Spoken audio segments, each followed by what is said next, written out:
आपका हमारे चैनल पर स्टूडेंट। देखिए कल जो आरपीएससी ने आपकी ग्रुप डी की सेकंड ग्रेड मैथ्स और जी की जो आंसर जारी की है आंसर की, उसके बाद में स्टूडेंट से रेस्पॉन्स मिले। कई सारे स्टूडेंट के मार्क्स यानी कि मोस्टली स्टूडेंट के मार्क्स जो है वो कम हुए हैं। ऑलमोस्ट किसी के 4, किसी के 5, किसी के 6, यानी कि ज़्यादा स्टूडेंट के मार्क्स कम हुए हैं। और जब मैंने जो आंसर की देखी, वास्तव में उसमें से कुछ क्वेश्चन जो डिलीट होने चाहिए थे वो नहीं हुए और कुछ के आंसर भी जो थे उसमें चेंज हुए। देखिए स्टूडेंट, हम डिस्कस करते हैं इस वीडियो में कि कौन कौन से क्वेश्चन पर आप आपत्ति लगा सकते हैं। आप मुझे मैसेज करेंगे व्हाट्सएप के थ्रू, तो भी मैं आपको इसका प्रूफ भेज दूंगा। देखिए स्टूडेंट, नंबर 1 सबसे पहला क्वेश्चन, ठीक है, जो कि हम सोच रहे थे कि एक तो आपका गामा फलन वाला है ना, एक तो हम सोच रहे थे गामा फलन वाला, तो उसका तो यार क्लियर कट आंसर था कि 2 की पावर 1/3 जो थी वो आपका न्यूमरेटर में आना चाहिए था। उन्होंने डिनोमिनेटर वाला था उसको उन्होंने सही मान लिया, तो इसमें ये बिल्कुल आपका डिलीट होना चाहिए, इसके लिए भी प्रूफ मिल जाएगा। नंबर 2 जो स्टूडेंट है आपका एनए वाला, एनए वाले में स्टूडेंट 2 जो थे वो सही नहीं थे। ये वाले में भी प्रॉब्लम है, ये वाले में प्रॉब्लम है। यहाँ पे -½ आना चाहिए था, उसने +½ वाला जो है वो दोनों को मिलाकर के जो है वो मान लिया है। उसमें 2 ऑप्शन ऐसे थे जो उसने माना वो तो सही है, लेकिन ये वाला ऑप्शन भी आपका जो है वो दिक्कत खड़ी कर रहा है। यहाँ +½ वाले को उसने सही मान लिया, यहाँ -½ होना चाहिए था। यानी कि ये 2 क्वेश्चन तो बिल्कुल आपके डिलीट की कैटेगरी में आते ही आते हैं। अगर मैं आपके मास्टर पेपर की बात करूं स्टूडेंट, तो ये वाला तो आपका हो रहा है क्वेश्चन नंबर, ये वाला हो रहा है आपका 42, गामा फलन वाला 42 वाला हो रहा है आपका क्वेश्चन। देखिए ये हो रहा है आपका 84 वाला, ठीक है। अब देखिए स्टूडेंट, जो स्टूडेंट बिल्कुल बॉर्डर पर हैं उनको फायदा होगा क्वेश्चन डिलीट होने से, कि जब 2 क्वेश्चन डिलीट होंगे तो उनके जो मार्क्स अभी पर क्वेश्चन 2 मार्क्स का वो बढ़ जाएगा। हालांकि उसकी वजह से जो आपका नेगेटिव मार्किंग उसमें भी कुछ वृद्धि होगी, लेकिन और मुझे लगता है कि इनके फायदा होगा कि ये 2 क्वेश्चन ऐसे जो किसी ने अटेम्प्ट ही नहीं किए होंगे, जो उन्होंने आंसर बताए वो किसी ने लगाए भी नहीं होंगे, क्योंकि डिलीट होने की संभावना बहुत ज्यादा है। इसके अलावा देखो स्टूडेंट, क्या क्या संभावना और बन सकती है, जिनके की मुझे लगता है कि ऐसे आंसर जो थे वो बताए गए की में, लेकिन मुझे लगता है वो आंसर के बजाय दूसरे आंसर होने चाहिए, ठीक है। उसके लिए भी आपको प्रूफ मिल जाएगा। जैसे कि मैं बताऊँ आपको सबसे पहले कि भाई आपका सीक्वेंस वाला e की पावर -n वाला, ठीक है। तो देखिए स्टूडेंट, इसमें जो हम करते हैं limit of n tends to infinity, तो e की पावर इसका आंसर जो है 0, तो ये 0 पर जाना चाहिए आपको कन्वर्ज अभिसृत। उन्होंने मान लिया -∞ पर डाइवर्ज वाला, तो स्टूडेंट देखिए ये भी मुझे लगता है कि आंसर चेंज होना चाहिए, ठीक है। एक तो ये क्वेश्चन है जिसका मुझे लगता है आपका आंसर चेंज होना चाहिए, ठीक है। और अगर अपन और बात करें, यानी कि 2 क्वेश्चन के तो डिलीटेड और आंसर चेंज में, एक तो ये, ठीक है। नंबर 2 अगर हम बात करें स्टूडेंट, ठीक है, नंबर 2 बात करें स्टूडेंट, एक तो आपका जो कैली थ्योरम वाला क्वेश्चन था, वो क्वेश्चन था आपका कैली थ्योरम वाला जो क्वेश्चन था स्टूडेंट, वो था आपका 21 वाला क्वेश्चन, कैली प्रमेय वाला क्वेश्चन, ठीक है। उसमें दोनों स्टेटमेंट फर्स्ट और सेकंड सही मान लिए, ठीक है। सेकंड वाला जो था हम भले ही मान लें कैली प्रमेय, लेकिन उसमें भी आपका जो नियमित क्रम से आ गया, ठीक है।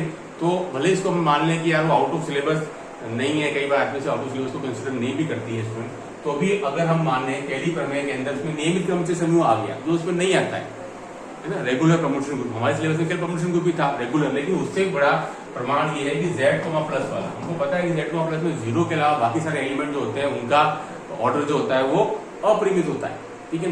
वो उसने दोनों सही मान ली, जबकि वो गलत है, तो केवल सेकंड वाला ही सही है, यही सही है, इसका भी आंसर चेंज हो जाना चाहिए। तो 2 क्वेश्चन के आंसर चेंज, और जो 2 क्वेश्चन के आंसर जो है वो आपके 2 क्वेश्चन जो है आपके डिलीटेड, ठीक है सर। और अगर हम बात करें नंबर 40 वाला, ठीक है, वो आपका इवोल्यूट वाला, केंद्रज वाला, ठीक है। केंद्रज वाले में भी ऑप्शन आपका सेकंड वाला जो है वो सही होना चाहिए, अभिलंब वाला, उसका जो मास्टर पेपर है ना उसको आप देखिएगा, इन्होंने जो है वो 4th वाला क्वेश्चन माना है ऑप्शन, ठीक है। सेकंड वाला जो ऑप्शन है आपका केंद्रज वाले, वो सेकंड वाला मेरे अकॉर्डिंग होना चाहिए, ठीक है वो, लेकिन उसका प्रूफ जो है वो भी मैं आपको भेज दूंगा, ठीक है।